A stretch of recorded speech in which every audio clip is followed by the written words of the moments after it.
नमस्कार स्टूडेंट।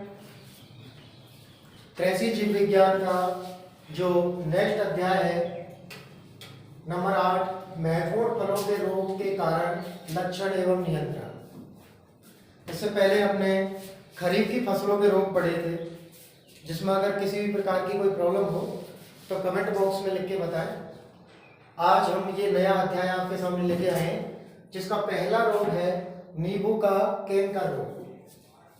नींबू का कैंकर रोग यह नींबू वंश का सबसे महत्वपूर्ण रोग है। यह नींबू वंश का सबसे महत्वपूर्ण रोग है। इस रोग की उत्पत्ति स्थान भारत व जावा माना जाता है। जावा इंडोनेशिया का एक द्वीप है, सर्वाधिक जनसंख्या वाला वो जावा एक जगह है माना जाता है। मतलब नींबू का कैंकर की उत्पत्ति भारत अथवा जावा से माना जाता है। इस रोग को भारत में नासूर के नाम से जाना। नींबू का कैंकर जो रोग है इसको भारत में नासूर के नाम से जाना जाता है, क्योंकि यह बहुत ही हानिकारक है।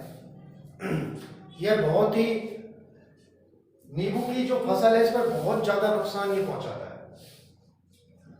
भारत में यह रोग प्रोसेट एवं जेनकिंस ने 1927 व 1931 के मध्य कागजी नींबू में देहरादून में देखा गया।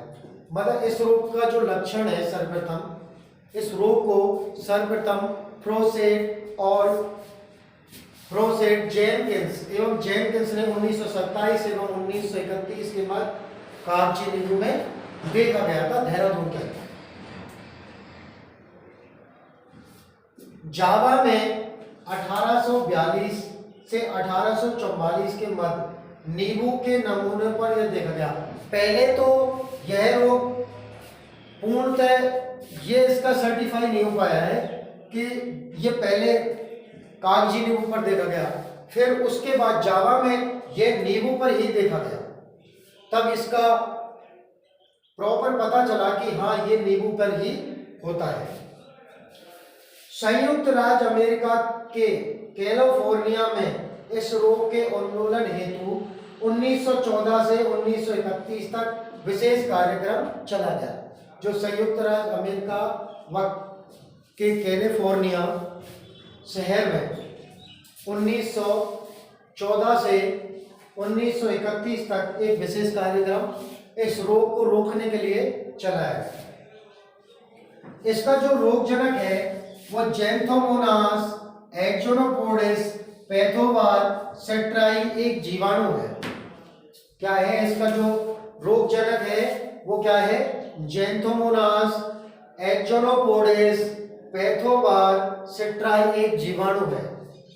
ज़ैंथोमोनास एक्सोनोपोडिस पैथोवार सेट्राई एक जीवाणु के द्वारा नींबू में कैंकर रोग उत्पन्न होता है।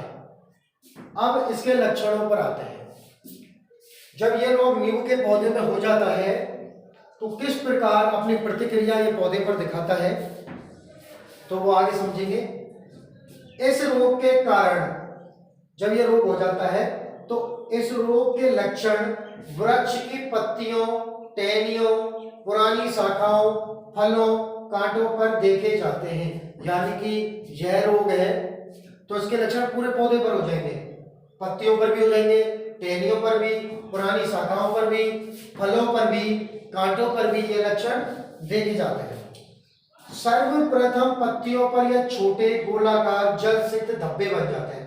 सर्वप्रथम जो ये लक्षण होते हैं ये छोटे होते हैं और गोलाकार होते हैं, जल सिक्त होते हैं। मतलब बिल्कुल पत्ती ऐसी लगती है कि ये जली हुई है, इसमें कोई भी ऊतक नहीं बचा हुआ है, बिल्कुल मरी हुई पत्ती। उसके बाद ये धब्बे पीले भूरे व उभरे हुए हो जाते हैं। मतलब जब पत्तियां, टहनियां फलों पर, पुरानी शाखाओं पर जो धब्बे हैं वो बिल्कुल उभरे हुए हो जाते हैं, वो दिखाई देने लगते हैं कि हाँ पौधे में कैंकर रोग उत्पन्न हो गया है। ये धब्बे प्रारंभ में पत्तियों की निचली सतह पर, सबसे पहले ये जो धब्बे होते हैं ये पत्तियों की निचली सतह पर होते हैं। परंतु बाद में ये ऊपरी सतह पर दिखाई देने लगते हैं। पहले तो ये पत्ते की ऊपरी सतह पर होते हैं, बाद में ये पहले तो ये निचली सतह पर होते हैं, बाद में ये ऊपरी सतह पर दिखाई देने लगते हैं। इस रोग के कारण शाखाओं व टहनियां कमजोर हो जाती हैं। इस रोग के कारण शाखाएं व टहनियां कमजोर हो जाती हैं, क्योंकि जो पौधे के द्वारा शाखा व टहनियों को जो पोषक तत्व दिए जाते हैं वो पूर्णतः नहीं मिल पाते और पौधा कमजोर हो जाता है। फलों पर ये धब्बे बनने से गुणवत्ता पर बुरा असर पड़ता है, क्योंकि जब फलों पर इसके धब्बे बन जाएंगे तो वो भूरे काले रंग के हो जाते हैं, जिससे धीरे धीरे वो पूरे फल पर फैल जाते हैं और पूर्णतः फल को खराब कर देते हैं और उसकी गुणवत्ता खराब हो जाती है। आइए आप देखते हैं इसके ये रोग चक्र, इसका रोग चक्र देखते हैं कि ये किस तरीके से पौधे में फैलता है। जो उसकी डिजीज साइकिल है वो किस तरीके से यह रोग पौधे पर कैसे फैलता है। यह रोग की पुनरावृत्ति एवं वितरण रोगग्रस्त पौधों की टहनियों, पत्तियों से वायु, वर्षा के जल द्वारा स्वस्थ पौधे पर होती है। मतलब ये रोग जब फैलता है, दोबारा पुनरावृत्ति इसकी होती है, तो टहनियों, पत्तियों से वायु, वर्षा के जल यानी कि वायु के द्वारा, वर्षा के जल द्वारा इसकी पुनरावृत्ति स्वस्थ पौधे में हो जाती है। यह 25 से 30 डिग्री सेल्सियस तापमान पर इसका प्रकोप अधिक तेजी से होता है। यह रोग 25 से 30 डिग्री जब सेल्सियस तापमान होता है और इस रोग का प्रकोप पौधे में होता है तो यह अधिक तेजी से होता है। अब इसका प्रबंधन देखेंगे, इस रोग को कैसे रोका जा सकता है। सस्य प्रबंधन में नर्सरी को ऊंचे स्थान पर लगाना चाहिए। जो नर्सरी है उसे जमीन से ऊंचे स्थान पर लगाना चाहिए, और जो रोगग्रस्त पौधे से जो पत्तियां और टहनियां नीचे गिर गई हैं उनको इकट्ठा करके जला देना चाहिए। जैविक प्रबंधन में रोगरोधी किस्में कागजी नींबू, SN2, संकर 2, संकर 4 ऐसी किस्मों का उपयोग करना चाहिए जो रोगरोधी हो और इस रोग को आसानी से रोक सके। रासायनिक प्रबंधन में स्ट्रेप्टोसाइक्लिन 500 ppm का छिड़काव 15 दिन के अंतराल पर पौधे पर करते हैं तो इस रोग को काफी हद तक रोका जा सकता है। एक बार फिर से देखते हैं, यह नींबू वंश का महत्वपूर्ण रोग है। इसकी उत्पत्ति भारत व जावा माना जाता है। भारत में से नासूर के नाम से जानते हैं। सबसे पहले प्रोसेट व जेनकिंस ने 1927 व 1931 के मध्य इसको देहरादून में देखा। उसके बाद जावा में 1842 से 1844 के मध्य नींबू के नमूने पर देखा। संयुक्त राज्य अमेरिका में के कैलिफोर्निया शहर में इस रोग के उन्मूलन के हेतु 1914 से 1931 तक विशेष कार्यक्रम चलाया गया। इसका रोगजनक है जैंथोमोनास सैक्सोनोपोडिस पैथोवार सेट्राई जीवाणु। इसके लक्षण पत्तियों पर, टहनियों पर, पुरानी शाखाओं पर, फलों पर, कांटों पर सब जगह होते हैं। सर्वप्रथम पत्तियों पर छोटे गोलाकार जल से धब्बे बन जाते हैं। ये धब्बे पीले व भूरे रंग के उभरे हुए होते हैं। समय के साथ ये धब्बे धूसर रंग के मध्य से खुरदरे व कठोर हो जाते हैं। ये धब्बे प्रारंभ में पत्तियों की नीचे की सतह पर प्रकट होते हैं, जो बाद में ऊपरी सतह पर दिखाई देते हैं। इस रोग के कारण शाखाओं व टहनियां कमजोर हो जाती हैं। फलों पर यह रोग धब्बे बनने से गुणवत्ता पर बुरा असर पड़ता है। इसका रोगजनक यह है वायु व वर्षा जल के द्वारा स्वस्थ पौधे पर फैल जाता है। इस रोग की पुनरावृत्ति हो जाती है। प्रबंधन में सस्य और 25 से 30 डिग्री सेल्सियस पर यह इसका प्रकोप अधिक होता है। सस्य प्रबंधन नर्सरी ऊंचे स्थान पर लगाना चाहिए। रोगग्रस्त टहनियों व पत्तियों को जला देना चाहिए। जैविक प्रबंधन में रोगरोधी किस्में कागजी नींबू, SN2, संकर 2, संकर 4 का उपयोग करना चाहिए। रासायनिक प्रबंधन में स्ट्रेप्टोसाइक्लिन 500 ppm का 15 दिन के अंतराल पर छिड़काव करना चाहिए। यह रोग आपका खत्म होता है। धन्यवाद। नमस्कार स्टूडेंट। इस अध्याय का जो नेक्स्ट जो रोग है वह है अमरूद का मिलानी रोग, विल्ट ऑफ गुआवा। यह अमरूद की फसल में बहुत ही हानिकारक रोग है, जिससे अगर ये उद्यान में हो जाए तो पूरे के पूरे उद्यान को बहुत ज़्यादा नुकसान पहुंचा सकता है। तो आज इसके बारे में अपन पढ़ेंगे। यह अमरूद का एक सबसे विनाशकारी रोग है। अमरूद का सबसे विनाशकारी रोग है। जितने भी रोग लगते हैं अमरूद में, उसमें से सबसे जो विनाशकारी जो रोग है वह अमरूद का मिलानी रोग है। इस रोग को सर्वप्रथम 1938 में इलाहाबाद उत्तर प्रदेश में देखा गया। इस रोग को सर्वप्रथम 1938 में इलाहाबाद यूपी के अंदर इसको देखा गया। राजस्थान में अमरूद उत्पादन करने वाले क्षेत्रों में भी यह रोग प्राय देखा जाता है। राजस्थान में अमरूद उत्पादन करने वाले क्षेत्रों में यह रोग देखा जाता है।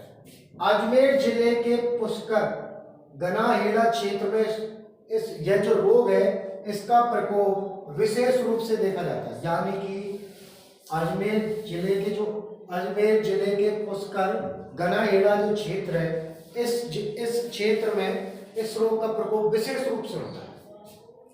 अब आते हैं इसके रोगजनक पर। रोगजनक है फ्यूजेरियम ऑक्सीस्पोरम प्रजाति साइडाई। फ्यूजेरियम ऑक्सीस्पोरम प्रजाति साइडाई के द्वारा यह रोग अमरूद के पौधे में होता है। अब इसके लक्षणों के बारे में पढ़ते हैं। लक्षणों में पढ़ते हैं सर्वप्रथम रोगी पौधे की पत्तियां भूरी होकर मुरझा जाती हैं व तना बदरंग हो जाता है। मतलब सबसे पहले जो रोगी पौधा है उसकी पत्तियां भूरी हो जाती हैं, उसकी पत्तियां भूरी हो जाती हैं और मुरझा जाती हैं और तना बदरंग हो जाता है। यानी कि तने का जो रंग है वह बदरंग हो जाता है, यानी कि उसका कोई रंग नहीं रहता, अलग अलग रंग हो जाते हैं उसके। पौधे में कभी कभी एक तरफ की शाखाएं सूख जाती है। मतलब इस रोग का प्रकोप होने पर पौधे में जो शाखाएं हैं वो एक तरफ की शाखाएं सूख जाएगी। इसका संक्रमण अधिक होने पर तना पूर्ण रूप से सूख जाता है। यानी कि जब इसका संक्रमण होता है तो पौधा पूर्ण रूप से सूख जाता है। इस रोग के प्रकोप से पौधे की पत्तियां गिर जाती हैं। यानी कि जब इस रोग का प्रकोप होता है तो पौधे की पत्तियां गिर जाती हैं। मृदा के समीप वाले भाग से संवहन ऊतकों में कवक का संग्रहण दिखाई देता है तथा छाल को हटाकर देखने पर भूरे रंग का निशान दिखाई देने पड़ता है। यानी कि जो मुख्य ये कवक है, ये मुख्य इसकी जड़ों में जो जमीन के समीप जो इसका तना है, अगर उसकी छाल को अगर हम हटा के देखेंगे तो उसके जो कवक है, इस रोग के जो लक्षण है वो भूरे रंग के निशान पर दिखाई देता है। ये रोग वर्षा ऋतु में प्रत्यक्ष रूप से देखने को मिलता है। यह रोग है जो वर्षा ऋतु में प्रत्यक्ष रूप से देखने को मिलता है। मैंने पिछले अध्याय 6 में आपको पढ़ाया था, वही उक्टा जो रोग है, ये मिलानी उक्टा एक ही बात है। इसमें मेनली पौधे की जड़ों के पास इस रोग के जो लक्षण है, इस रोग का जो संग्रहण है वो दिखाई देता है, जिससे पौधे की जड़ें सूख जाती हैं और उसके फलस्वरूप पूरे पौधे पर इसका असर पड़ता है। अब इस रोग का प्रबंधन कैसे करेंगे? सबसे पहले सस्य प्रबंधन। रोगी पौधे को उखाड़कर जला देना चाहिए। रोगी पौधे को उखाड़कर जला देना चाहिए और पौधे रोग मुक्त नर्सरी से ही लेने चाहिए। पौधे हैं जो रोग मुक्त नर्सरी से ही लेने चाहिए। अब इसका जैविक प्रबंधन कैसे करेंगे? रोगरोधी किस्मों को लेकर बनारसी, लखनऊ 40, नासिक, डोलका सिंध ऐसी रोगरोधी किस्मों का प्रयोग करें जो कि इस रोग को रोक सके। अब इसका जो रासायनिक प्रबंधन है, इस रोग को रोकने के लिए रासायनिक प्रबंधन कैसे करेंगे?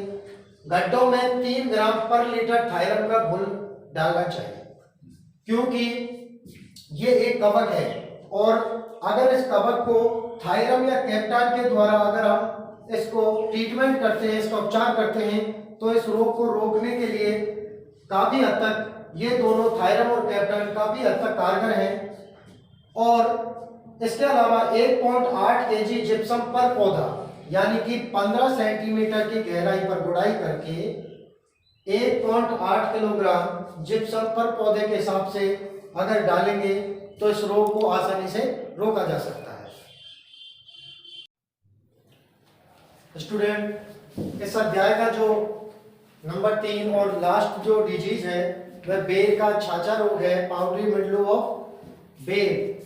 यह बेर में मुख्यतः आपने देखा होगा ज्यादातर कि बेर के पौधे पर जो सफेद रंग का एक चूर्ण पाया जाता है, सफेद रंग का जो चूर्ण पाया जाता है, जिसके कारण इससे पौधे की वृद्धि रुक जाती है, फलों की गुणवत्ता पर असर पड़ता है। यह रोग आपने काफी हद तक देखा होगा, क्योंकि यह व्यापक रूप से सभी जगह जो बेर उत्पादक जो क्षेत्र है वहां सभी जगह यह रोग पाया जाता है। तो इसके बारे में हम पढ़ते हैं। यह रोग भारत के बेर उत्पादक क्षेत्रों में काफी व्यापक रूप से पाया जाता है। इस रोग के कारण अधिक प्रकोप होने पर पूरा का पूरा उद्यान नष्ट हो जाता है। अगर इस रोग का प्रकोप उद्यान में हो जाए तो पूरा का पूरा उद्यान नष्ट हो जाता है। इस रोग को सर्वप्रथम 1940 में मेहता नामक वैज्ञानिक द्वारा देखा गया। इस रोग का सर्वप्रथम जो खोज करता है, जो देखा गया था, इस रोग को सर्वप्रथम मेहता नामक वैज्ञानिक ने देखा था। अब इसका जो रोगजनक है वो ओइडियम एरिसाइफोड्रस, ओइडियम एरिसाइफोड्रस नामक एक कवक है, जिसके द्वारा यह रोग बेर की फसल में फैलता है। अब इसके लक्षणों पर आते हैं। इस रोग का जब प्रकोप पौधे पर हो जाता है तो वो किस प्रकार अपनी पौधे पर प्रतिक्रिया करके किस तरीके से फसल को नुकसान पहुंचाता है। तो सबसे पहले बेर के छोटे फलों पर सफेद चूर्ण वृद्धि दिखाई देती है। ये सफेद चूर्ण वृद्धि वही है जो पौधे पर सफेद चूर्ण नुमा पौधे पर, फलों पर, टहनियों पर, पत्तियों पर, यह सब जगह एक चूर्ण के रूप में दिखाई देती है और जम जाती है। इस चूर्ण के अंदर कवक होते हैं जो कि पौधे से आवश्यक पोषक तत्वों को खींचते हैं और जिसके कारण पौधे पर विपरीत प्रभाव पड़ता है। चूर्ण वृद्धि के कारण फल भूरे रंग के हो जाते हैं व गिरने लगते हैं। जब इस रोग का प्रकोप हो जाए तो फल गिरने लगते हैं, जिससे इस बेर की जो उत्पादन क्षमता है उस पर बुरा प्रभाव पड़ता है। पौधे की शाखाओं व टहनियों पर कवक जाली एवं सफेद चूर्ण के रूप में वृद्धि दिखाई देने लगती है। धीरे धीरे यह रोग टहनियों व शाखाओं पर अपना एक जाल बना लेता है और पूरे पौधे पर सफेद चूर्ण के रूप में वृद्धि दिखाई देती है।